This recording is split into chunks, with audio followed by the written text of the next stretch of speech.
News Talk 610 AM and 102.1 FM. KVNU. KVNU News Time is 4:05. I'm Bill Walter with this news update brought to you by U&I Furniture. A search operation along the Weber River prompted by a report of a body in the water has concluded without locating any remains. Deputies began searching the river Saturday just after 10 a.m. when a group of children reported that a body was floating in the water near 1000 North 4700 West in Plain City. However, after several hours of extensive search efforts, authorities called off the operation with no findings.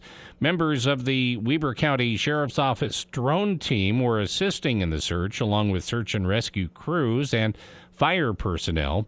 Search teams, accompanied by cadaver dogs, meticulously combed the area. Despite their efforts, no evidence was discovered. Authorities stated that based on the location, they do not believe the reported body to be that of Libby Stimpson, the woman who went missing after falling into the river weeks ago. KVNU News Time is 4:06. KVNU weather for tonight. Partly cloudy skies. Overnight low tonight in the low 50s. There is a slight chance of showers and thunderstorms and patchy smoke hanging around still. Slight chance of showers in the morning, and then about a 60% chance of showers and possibly a thunderstorm in the afternoon tomorrow. High temperature in the upper 70s. It's 78 right now at KVNU. KVNU weather brought to you by Roof Rescue. When you need roof repair or replacement, don't call just anybody. Call someone with the experience, knowledge, and skill to get the job done right. Roof Rescue, 435-999-4268. Are you a hot sleeper? Warm summer nights can make it hard to sleep. U&I Furniture recommends sleeping cooler with a gel memory foam mattress. U&I features a copper-infused gel memory foam that helps with coolness and circulation. It moves better with you, giving you the best night's sleep. U&I is also the home of Chair Heaven. There's a reason they sell so many chairs, including recliners. Father's Day is coming up. Plan to take care of Dad with a new recliner. For over 90 years, there's always been a better buy at U&I Furniture, downtown Logan. KVNU News Time is 4:07. Police are investigating a fatal Salt Lake City car crash. Officers with the Salt Lake Police Department said the investigation began just after 10:30 Friday night when an on-duty sergeant came across a vehicle that had just crashed. Additional emergency personnel responded to the scene, and a preliminary investigation was carried out, which suggested that the driver of the sole vehicle involved, an SUV, hit two parked cars, causing their SUV to roll. The vehicle was reportedly had two occupants, the driver who received minor injuries and a passenger who died at the scene. Once medically clear, officers took the driver into custody with accordance with the investigation. Members of the crash analysis reconstruction team, along with crime lab technicians, responded to the scene. They are working to determine if intoxication was a factor in the crash. And Idaho State Police are investigating a rollover that involved two juveniles. Officers said this crash occurred shortly before 5 p.m. Friday in Bannock County. According to police records, a juvenile and second juvenile passenger were traveling westbound when their vehicle slid on the roadway for unknown reasons and rolled. Neither of the occupants were wearing seatbelts, and both were transported to a nearby hospital via air ambulance. The intersection was blocked for 3 hours while crews worked to clear the scene of the crash. No information regarding the medical condition of either occupant was made available. KVNU News Time is 4:09. For more details on these and other stories, visit CacheValleyDaily.com. Updates every 30 minutes and breaking news as it happens. News Talk KVNU, your number one radio station for news and talk. Dr. Josh Red, chiropractic physician, explains how Red River Health and Wellness can help you. If you have low thyroid and you're taking thyroid medication, the biggest question you should ask yourself is what's causing my low thyroid specifically? If you don't know the answer to that question, it's important to call us. At Red River, we identify triggers that will cause the low thyroid to begin with. One of the most common causes of low thyroid is a disease called Hashimoto's disease. This is an autoimmune disease that is a lot more complicated than just a primary thyroid issue. This is why people will be on thyroid hormone but still feel little to no improvement because nothing's being done to address the bigger, more complicated problem, which is Hashimoto's. If you have low thyroid or you have an autoimmune disease and you're on medication and still don't feel well, call Red River. Schedule your appointment today at 855-55-RIVER. Red River Health and Wellness with offices in Logan, South Jordan, Springville, and St. George. Call Red River today. I noticed that my central vision started to blur. Figures that are usually straight started to distort to become wavy. What are these little dark spots with blurring that I'm seeing? There's a blind spot like a blob over my vision now. Is my vision lost forever? Why did I wait so long to see a retina specialist?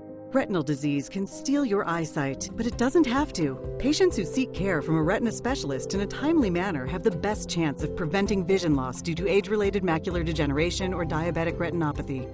AMD symptoms to look out for are distortion or warping of straight lines, as well as blurred or loss of central vision. Patients with diabetic retinopathy should seek treatment if they notice the appearance of spots or floaters or blurred and distorted vision. Don't delay seeing a retina specialist. It's worth the visit to save your vision so you don't miss out on life's precious moments, like seeing your grandchild grow up, enjoying a sunset with that special someone, or reading a good book. Visit seeforalifetime.org.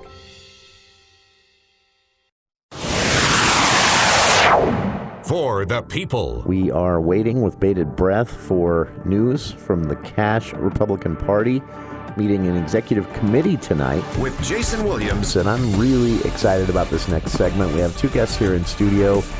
We're going to talk about something that we've talked about many times here on the show, but from a bit of a different angle. Weekday afternoons from 4 till 6 on News Talk KVNU, 610 AM and 102 FM. Welcome to KVNU's For the People. Trains, mosquitoes, and a water deal that is huge and is going to have huge ramifications. All of that coming up on the program today. And, well, you don't have to wait long to see which one we're starting with. But I wanted to start with trains because they're my favorite, but I'm pacing myself. So we'll get to trains. Some big news here in Utah today, with an announcement that Utah is going to be getting some funding for a commuter rail study. Well, I'll just put it this way. What if you could just drive over to Union Station in Ogden and on 24th Street there and then get to Boise in 3.5 hours on a train? That'd be cool. I would do it. I would do it all the time. I would do it. That's a drive I hate. Even if I didn't want to go see anybody in Boise, just for the weekend. The experience, Yeah, that's I'm excited about that. So that's just one of the options, though. We'll get to the full story later on in the show. This was a huge announcement, not just for train lovers like me, but I think for the future of the West. And it's funny, too, because this is basically saying trains are the future, but they are also the past. And so we'll talk a little bit about why commuter rail went away in the first place. Well, I'll just answer it now. It just fell out of favor. People people preferred their cars and their airplanes. And now public sentiment's changing again. Luckily, we didn't go out and rip up all those rail lines. So, but it does mean some planning and some spending of taxpayer money is going to be necessary. So we'll talk about what the announcement means, how it's all broken down. That's coming up later on in the show. I wanted to start off with this one because I did some camping with the family over the weekend, and mosquitoes were not a problem yet, although I have seen some already. I saw one just kind of buzz me a little bit while working in the garden a week ago. But I don't think I've had one single mosquito bite yet. I haven't used any repellent yet. I don't know if others have. But I do know this, when it's this wet, and you have flooding and rivers running their banks and standing water sitting in a lot of places where it isn't normally. Yeah, a lot of eggs are going to be laid. Yeah, it's going to be the mosquitoes are going to have their way with us for a while here, at least the first half of the summer. So I had that in mind as I was camping with family. We were lucky. Again, it was a little breezy, and that usually keeps them away most of the time we were there. But it's going to happen eventually. Mosquito season will officially get underway, and I think it's going to be a little worse this summer, again, due to the flooding and how wet things have been and still are out there. So this is some really important news. This is one of those things when I kind of hate this. Sometimes when we're having public policy discussions, there's always that one person, sometimes an elected official, like I think Ted Cruz was the last one I saw do something like this. But it happens here in Utah, and it was a whole part of Clinton's campaign. Remember when Clinton ran in 92, he ran on cutting government waste, and he went on Jay Leno and talked about this $10,000 stapler, which wasn't true. The government never bought a $10,000 stapler. But it was partially true that $10,000 did go towards something that ended up with this stapler being in his office. So it's an emotional issue you can touch on. The idea of wasting taxpayer dollars. This kind of falls into that category, and that's why I clicked on the link, because the first thing I saw was, multi-year study on what mosquitoes like. And I thought, well, okay. But then I read it, and I'm so glad this happened, because it ends up being some amazing advice that makes so much sense once you read it. Now, I've linked to it on our Facebook page. The research was conducted by over many years, actually, by different universities. But this most recent research, taking all existing research about mosquito preferences and putting it together and going out in the field and conducting an actual experiment with the knowledge from all this previous research and some new research that gave them hints as to how to connect all of this. They went out in the field. They created basically a mosquito, just like the Martha's Vineyard of mosquito land. They put all of these conditions together that were guaranteed to draw mosquitoes in a slightly higher concentration than probably would be the case normally, so they could conduct this test. And then they just, put various body odors out in tents. I'm not kidding. How they did this is kind of fascinating. Sometimes, in certain tents, it was just articles of clothing that had been worn by people. Other tents, they had actual body fluids and pieces of hair. And so they just put these out. But here's what they found. Mosquitoes do... Actually, well, this is interesting. The first thing, I've heard, I know a few diabetics, and I've heard them say this. That is a huge myth. The mosquito showed zero preference or dislike for a person who was diabetic. They were indifferent to your blood sugar levels. Matter. Yeah, so that actually is just a big old myth. But here's what you might want to consider. If you're going out camping in some of these areas that have flooded. I'm thinking anybody headed to maybe the Cub River area in the next few weeks when that finally opens, if it finally opens. That's been underwater for quite some time. There's going to be a lot of standing pools where there aren't usually for quite some time beyond that even. And it's going to be a mosquito haven up there as it warms up. So here's what you do. A couple of days before your camping trip, become a vegan. Just temporarily. You don't have to tell anybody. You don't have to buy the T-shirts or set up a Instagram account annoying people with how good of a vegan you are, like most vegans I know do. You don't have to talk about gluten. None of that. Just quietly, without anybody knowing if that's the way you have to do it, just adopt a vegan diet for a couple of days before your trip and throughout. No meat, no eggs. Yeah. You want to avoid dairy, meats and eggs, and especially, though, cheese. And the smellier the cheese is to you, the more the mosquitoes are going to be drawn to you after your body digests that cheese. And it oozes out of you. Yeah. It's so that was the first shock to me.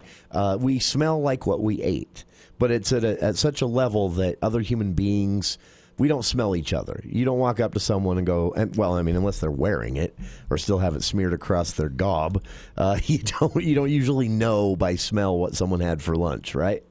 Sometimes, you catch a whiff of their breath and there were onions in it or garlic, but you couldn't say, oh, Taco Bell. Mosquitoes can. You said you had brie cheese, didn't you? Yeah. And by the way, it's believed that dogs can as well, though they can't tell us for sure. But mosquitoes absolutely can. And so your diet is a great determinant of how attractive you're going to be to a mosquito. Now, one thing to point out here, if you're concerned about things like West Nile virus, and if you're over the age of 55, you should be, definitely. I mean, everyone should be. But this isn't a preventative. This is a reduce the attraction. So if you want to make yourself less attractive to mosquitoes, avoid proteins, non-plant proteins, and stinky cheeses. Basically, avoid dairy, dairy, proteins like eggs and meats, and cheeses, especially those smellier cheeses. The stronger the smell of the cheese was, the more mosquitoes seem to be attracted to that person. This is actually amazing. So this was conducted by a bunch of different schools. The Johns Hopkins Bloomberg School of Public Health was involved. The Johns Hopkins Malaria Research Institute, based in Baltimore, was involved. And one of the reasons, this wasn't just for fun. Malaria still kills, roughly 600,000 to 700,000 people per year. Mostly children under the age of 5 in certain countries. Whereas, as I mentioned with West Nile virus, the older you are, the higher the risk. With malaria, children under the age of 5, their bodies have a really tough time overcoming it. So it still causes a lot of suffering, pain, and death around the world. So this research was conducted for this reason. They also partnered with Zambia's Maka Research Trust, and scientific director Dr. Edgar Simulundu there said we were motivated to try and develop a system where we could study the behavior of mosquitoes in a naturalistic habitat, reflective of their home environments, and where they would naturally be, concentrate them just a little bit more with some attractants, so we had plenty there to test, and then just took a look at their reaction to different body odors based on that person's diet. And again, this is what they found. They used infrared cameras to track mosquitoes' movement and concentrations around certain people, certain articles of clothing that have been worn by people, and more. And they found that, you can attract mosquitoes more than the person next to you, but it's not because of anything in your DNA or your blood outside of what you've most recently eaten. And by most recently, that can be in the last 24 hours. This causes, I won't get into it, but it's carboxylic acids and bacteria that live on your skin. They're changed by your diet, and that puts off different smells.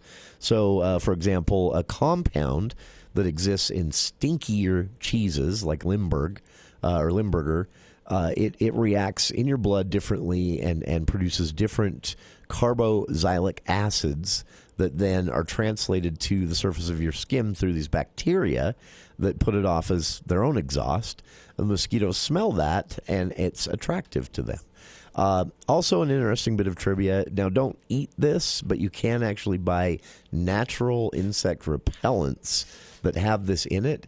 And apparently it's more effective than even those old bottles of DEET-based repellent you've been holding on to for years, even though they don't make it anymore. You worry about spraying that on your skin. Yeah. I know people that have still got some of it and claim it's the best thing ever. Well, you're wrong. Best thing ever is something called eucalyptol. And you can buy natural mosquito repellents with this in a concentration that is not toxic to you or pets unless it is inhaled. So be careful spraying it on. Then it can make you sick. But it is a plant-based thing, and that was what they found mosquitoes wanted absolutely nothing to do with, a chemical called eucalyptol. It overpowered and drove them away even from the most stinkiest cheese-based body odors. So, fascinating stuff.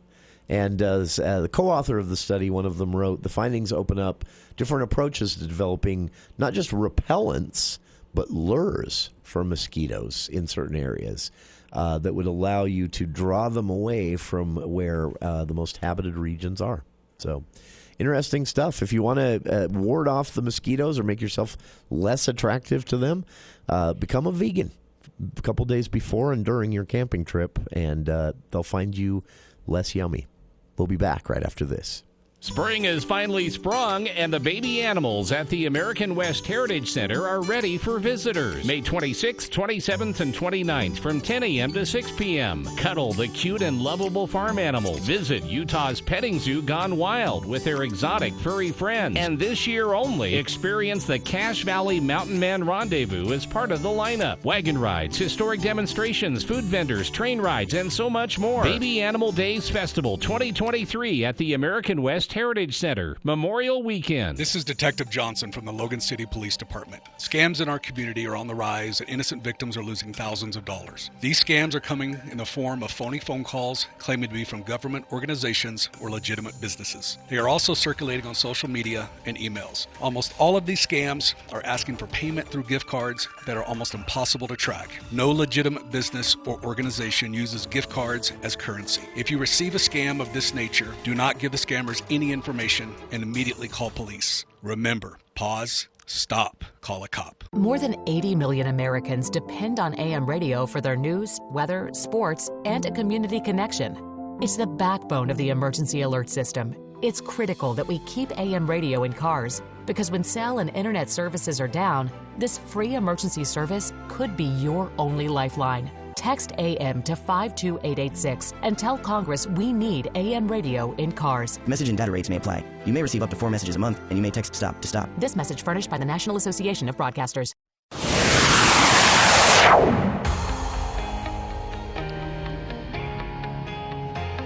753-5868. Welcome back to KVN News for the People. We're talking about mosquitoes, or particularly how to make yourself less attractive to them. New research with universities here in the U.S., some in Africa, some in South America, everyone teaming up to taking all existing research, putting it together in an experiment where they basically created a mosquito mecca, a place mosquitoes wouldn't be able to avoid. And then they just put articles of clothing. Some people actually volunteered for this, and hats, shoes, socks, and they just put them in tents, and they cataloged what the people had eaten in the 24 to 48 hours before this experiment. So to translate this through to our lives here in Utah, if you're headed out camping, you want to make yourself less appealing to mosquitoes, go vegan for a couple days before your trip. Avoid dairy, eggs, meats. Eat a lot of plants and plant-based proteins. You'll be less appealing, and absolutely avoid cheeses. And the smellier the cheese, the more the mosquito's going to want to eat you. And I'm talking not rubbing it on your skin. I'm talking you eat it. And then it comes through a chemical reaction that happens in your skin involving bacteria and some other chemicals. Mosquitoes can smell that. Dogs can too, it's believed. But mosquitoes can smell it, and they are attracted to what you had for lunch. So proteins, meats, eggs, smelly cheeses were some of the top attractants. Something they absolutely couldn't stand was a chemical called eucalyptol, which you don't want to eat, but you can buy plant-based repellents with that in it, and it's more effective than the chemical repellents that we manufacture. So all this can be found in the research link and news articles I posted to our Facebook page. And one last quick note on this before we get to our caller. Our friend Bill wanted to weigh in on this. You can't wash this smell off you. Even strongly scented soaps and deodorants and perfumes didn't mask the smell of what you ate from your skin or from clothing you'd just worn against your skin from the mosquitoes. They were able to still hunt through the perfumes and the scented soaps and find... It's like garlic. That's what garlic does. Yeah. Yeah. If someone's eating a lot of garlic, you can actually smell that in their sweat on their skin. You have to eat a lot, but that's what mosquitoes can smell it, even if you just had some Lindbergh for lunch. And then they will really want to eat you if you did have Lindbergh for lunch. So have some Lindbergh blood. A couple days before that camping trip, go vegan. You don't have to tell anybody. Like I say, you don't have to be like the vegans. You don't have to set up that Instagram account and start lecturing people about gluten. Just quietly go vegan a couple days before your trip, and fewer mosquito bites. Bill, your thoughts on this? Bill, you say you have a recommendation of your own for mosquito deterrent? Well, I do like Limburger and blue cheese and Roquefort. It's probably one of the reasons why I'm not so popular. But anyway, except with mosquitoes, is tonic water. I drink a few days before I'm going camping and stuff. I drink tonic water. Really? Without the gin, just the tonic water. Just the tonic water itself. Yep. And I take tonic water with me. I have, that seems to work for me. That is interesting. If I don't have to spray stuff on myself, why do it? But I've done that many USU field trips to swampy places along the Colorado River and stuff like that. And I'm not getting bit, and everybody else is. That's interesting. Bill, I just Googled this quickly while you were talking about this, and this actually originated way back in colonial India. The British would soak in tonic water to prevent malaria. They would soak in tonic water because it contained a chemical called, I think I'm pronouncing this right, quinine or quinine? Yeah, quinine. Quinine. That's originally from South America. Yeah. There's a wonderful book on this subject. I'll get the title of the book for you and send it to you. That is interesting. That is pretty impressive. I had never heard this before, but this, Bill, that's not just a myth. This actually works. That quinine chemical in tonic water is a deterrent to mosquitoes, and also flies don't like it. Works for me. That is very cool. Bill, thanks for the tip. We'll add that to the list. So there you have it. Now you have two choices ahead of camping this summer. You can go vegan for a couple days and during your camping trip. Don't eat meats, cheeses, especially the stinky ones, eggs, things like that. Just plant-based proteins, and the closer to vegan, the better. Mosquitoes will find you less attractive. Or if it's easier, Bill just suggested this, and apparently they've been doing this way back to colonial India days. Tonic water. Now, it does appear you have to drink a significant amount of it. No, don't drown yourself, but you can't just take a sip. You have to actually have a decent amount of this quinine soaking up through your skin that's in tonic water, this chemical, and that does repel mosquitoes. Impressive. 2 tips for you. All right, there you have it.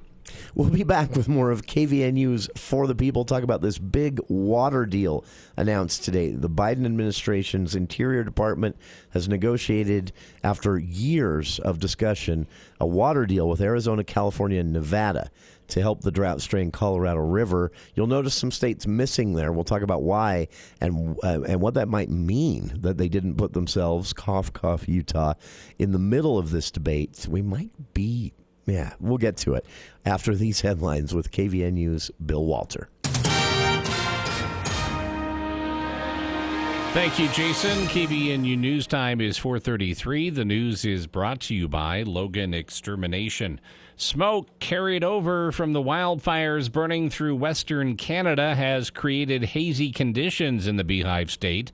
By 8 o'clock Saturday morning, weather officials reported that Salt Lake City had a moderate air quality index of 91, though portions of the state were forecasted to dip into the unhealthy for sensitive group zone by Sunday. Officials of the Utah Department of Environmental Quality said they first started to see smoke on their monitors in parts of northern and eastern Utah around noon Friday, adding that as wildfires in Canada persist, they expected to move southeast through the state.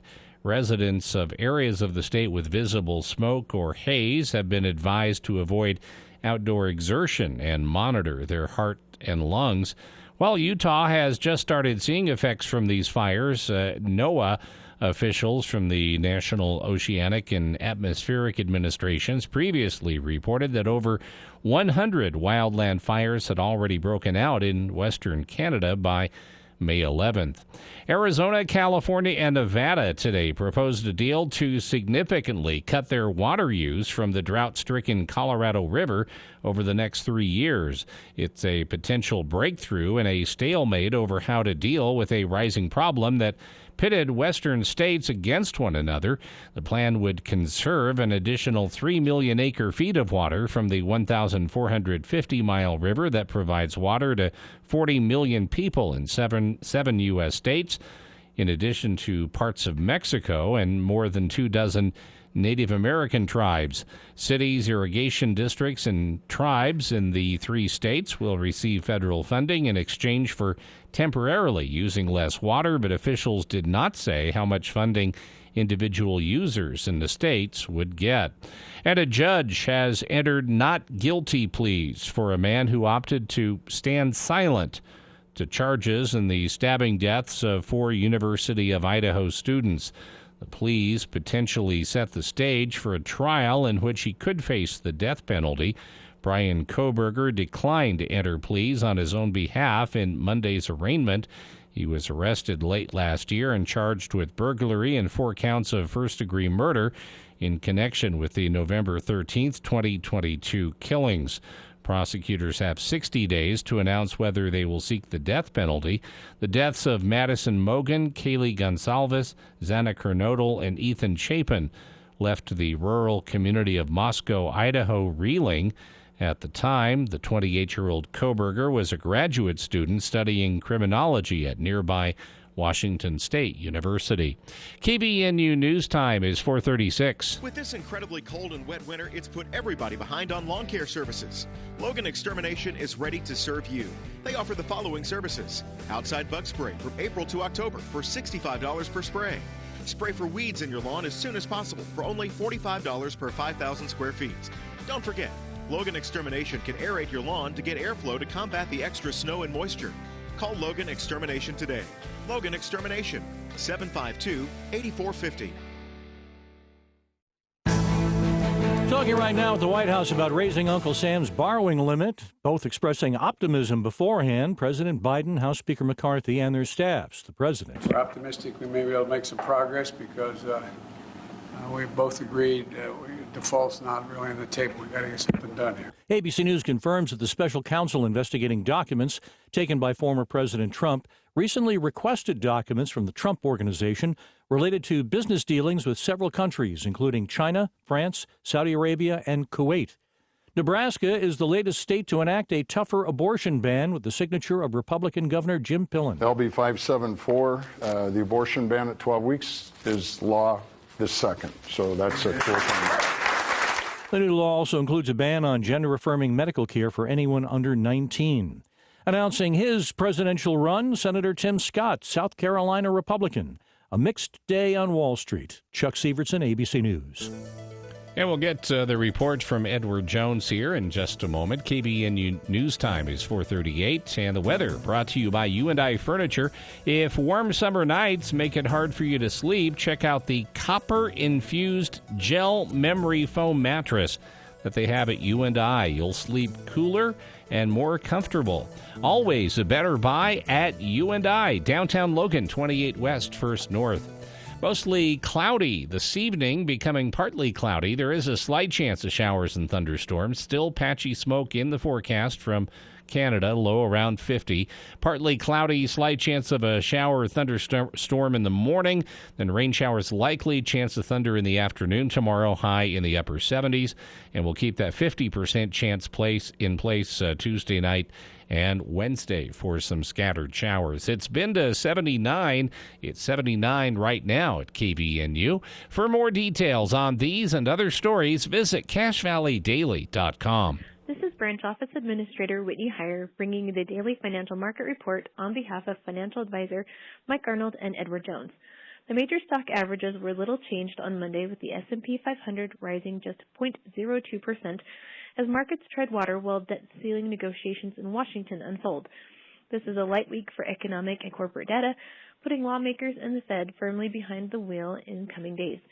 Recently, Fed officials indicated that upcoming interest rate decisions will be data dependent, which Edward Jones thinks will leave markets searching for any indications of whether June will bring another rate hike or pause. Today, U.S. equities closed mixed. The Dow closed down 140 points at 33,287. The Nasdaq closed up 63 points at 12,721.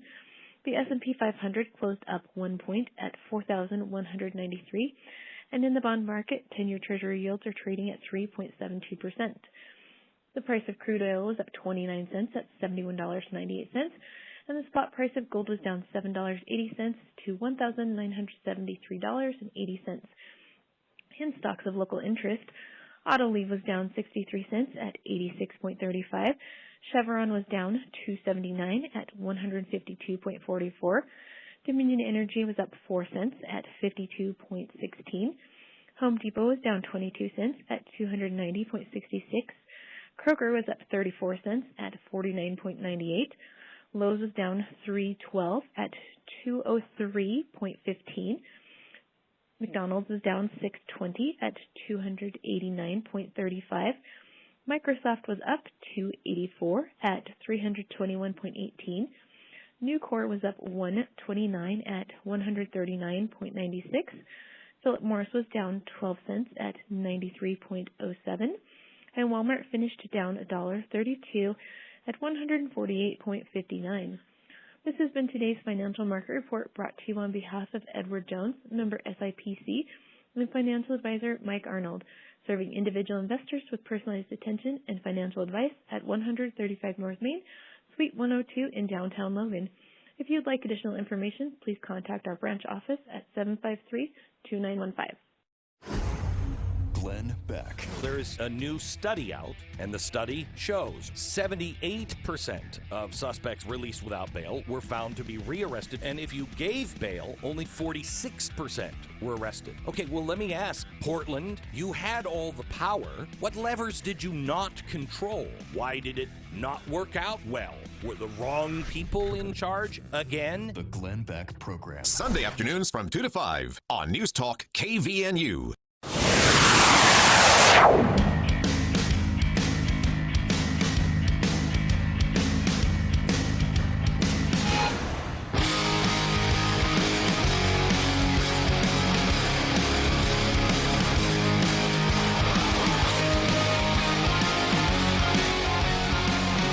Welcome back to KVN News for the People.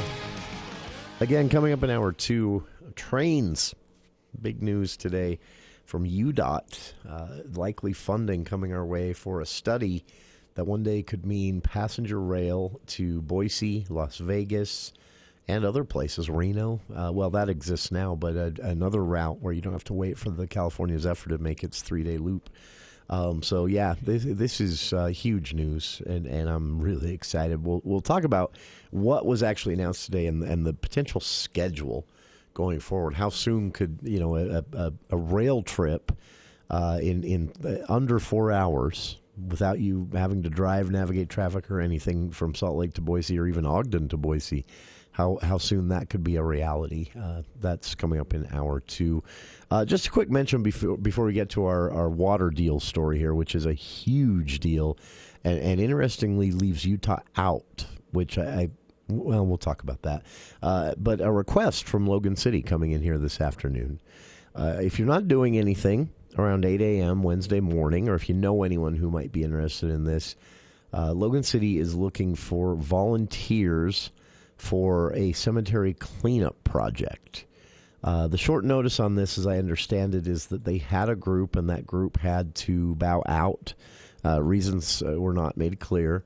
And so they find themselves on very short notice, very short-handed for a laying sod and pine needle removal project that's been planned for months at the Logan Cemetery. So Logan City in desperate need of 25 volunteers to fill in this short notice gap in their planned volunteer group Wednesday morning. So Wednesday, May 24th, this Wednesday, 8 a.m., They want help with various projects, some that include laying sod and pine needle removal, but there are some other things that they want help with there as well. And they're telling everyone who can volunteer, you don't necessarily need to sign up. You can let them know you're coming if you want to by calling the city. But you can also just show up Wednesday morning, 8 a.m., meet at the cemetery office, which is on 10th North and 12th East. And if you have questions in advance, or if you've got a group and want, of kids or something like that want to help, you need more information, call the city, 716-9244.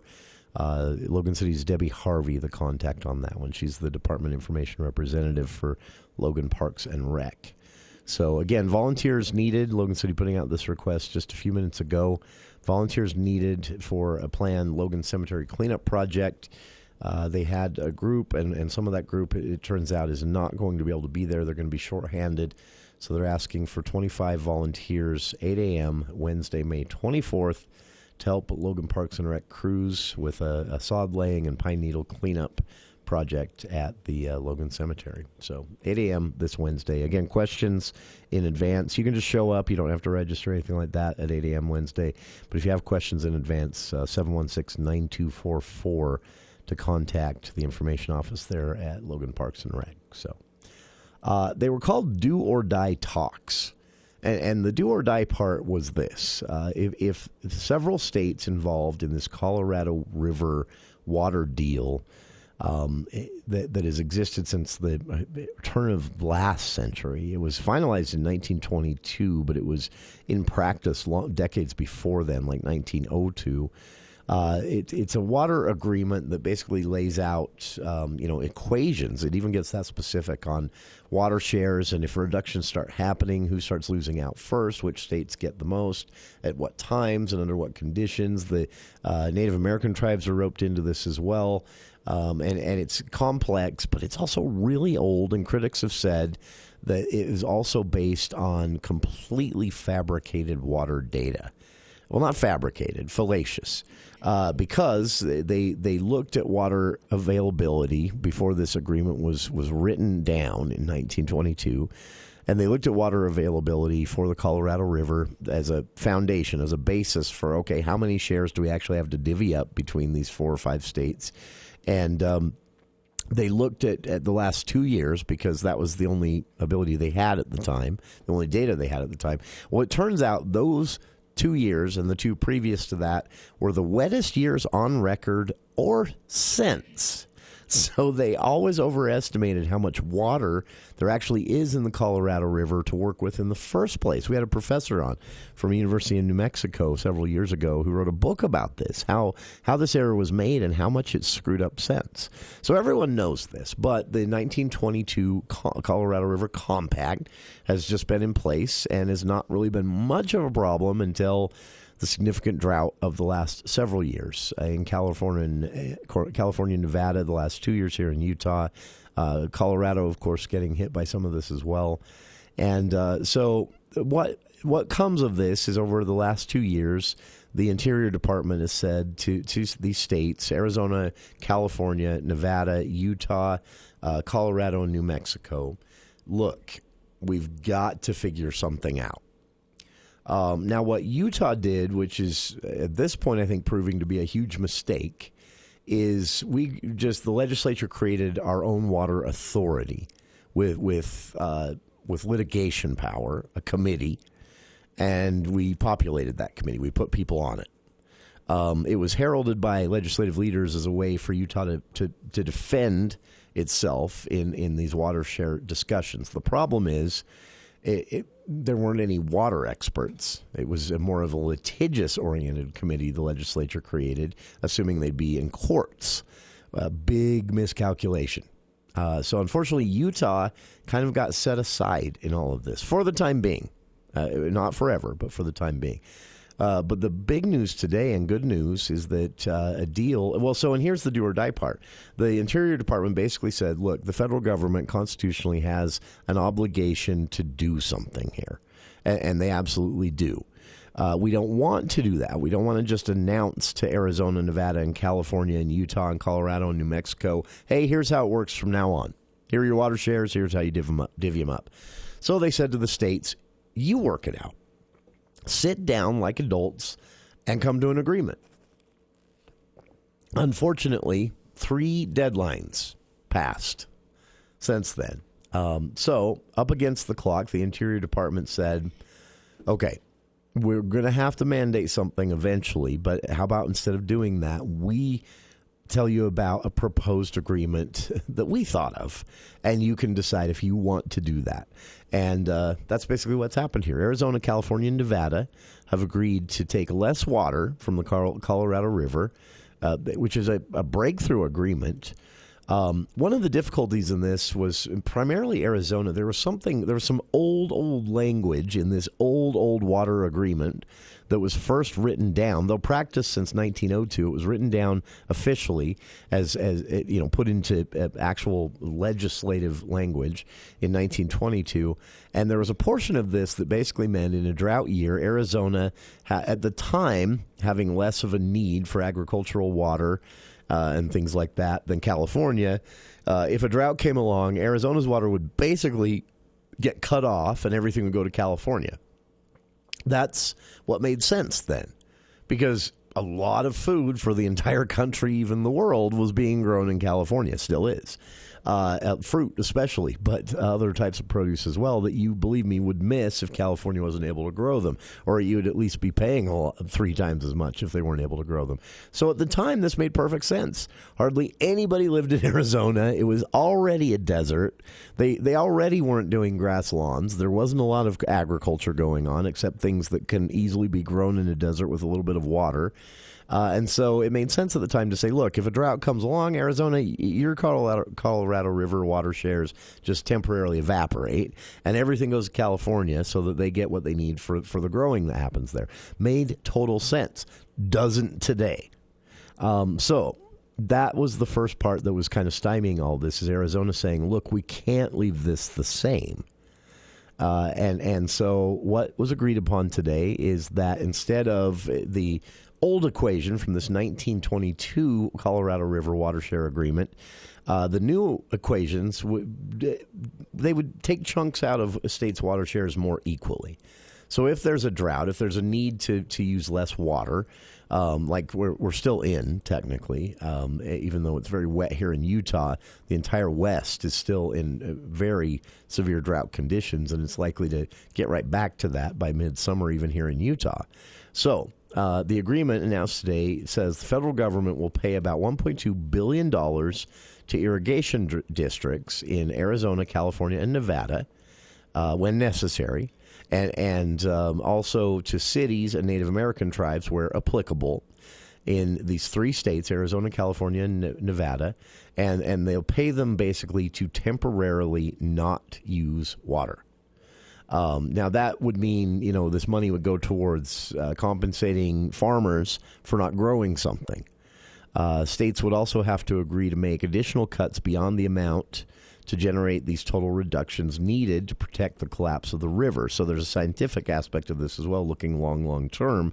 They're going to have to come up with ways to use less agricultural water on an ongoing basis, even when there isn't a drought. That's part of the agreement. And then taken together, this will all be about a 13 to 15% total water use reduction from the lower Colorado Basin. Now, the catch on this is this agreement is only in place until 2026, so this is a time-buying measure.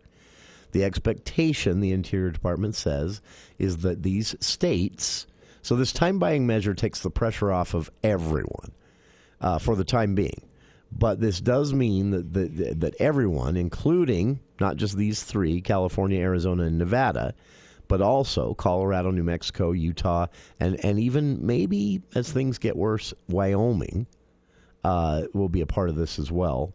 But that remains to be seen. Basically, the Interior Department saying this goes until 2026. So you have 3 years to sit down like adults and come up with a permanent water share agreement of some kind that not only protects the economic interests and population interests of every state and their water needs, but also looks out for agriculture and considers the fact that the river has to be healthy too, because if the river isn't healthy, what's the point of any of this? So it buys us 3 years.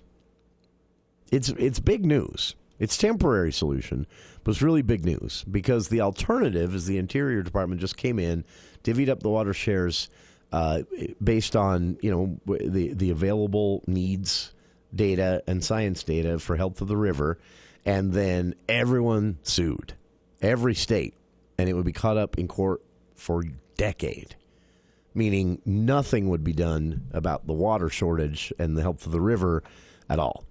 So this is a pretty big deal. Again, it only buys 3 years, but it's far better than the alternative solution to this.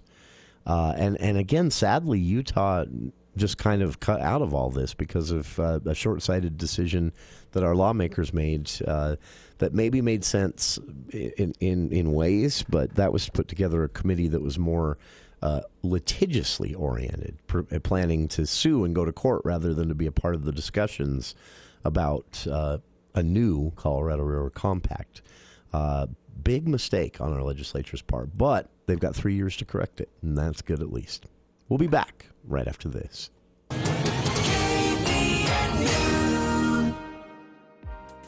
If your saving for retirement approach involves the phrase, "I'll get around to it someday," Edward Jones can help. When it comes to meeting your goals, time can be on your side. And there's no better time than now to get started toward your retirement goals. Edward Jones Financial Advisors can help. Stop by one of the 7 Edward Jones offices in Cache Valley. Edward Jones, making sense of investing. Member SIPC. Tuning in to the high school football game, monitoring the incoming storm, catching your favorite talk show. These are just a few of the reasons more than 80 million Americans depend on AM radio each month. And did you know AM radio is the backbone of the emergency alert system, keeping the public safe in dangerous times? No matter what the reason, News Talk KVNU is here to serve you. Text AM to 52886 and tell Congress we need AM radio in cars.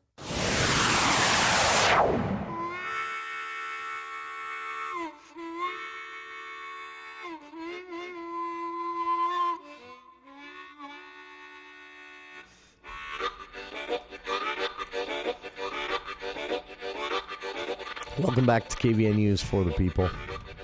I